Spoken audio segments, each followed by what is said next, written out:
مرحبا بنات، شلونكن؟ شخباركن؟ ان شاء الله الكل بخير وصحة سلامة وعافية وراحة البال. اللهم صل وسلم وبارك على محمد وآله واصحابه اجمعين.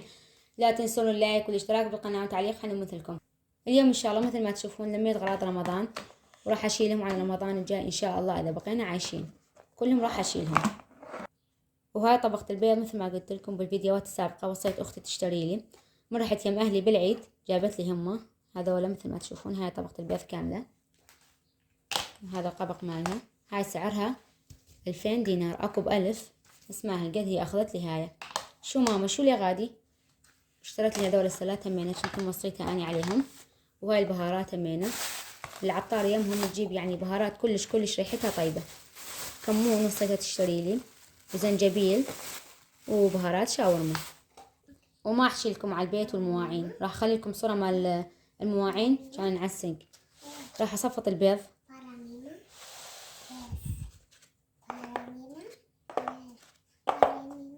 وكملتهم تصفيط. ما تفرق شي عن الطبقة تاخذ 30 وهي هم تاخذ 30. راح اخلي القبق فوقاتها. كملت وخليت القبق مثل ما تشوفوا من هالجهة. هاي كابسة او ما اعرف شي يسموها انتو، مسك القبق من هالجهة شلون، بس كلش قوية. من هالجهة الثانية همينة.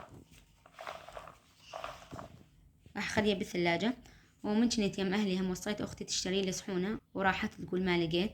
ومن كنا يم اهلي اخذنا الجهالها مع المنتزه على مود يتونسون، وصورت وراح اشوفكم التصوير.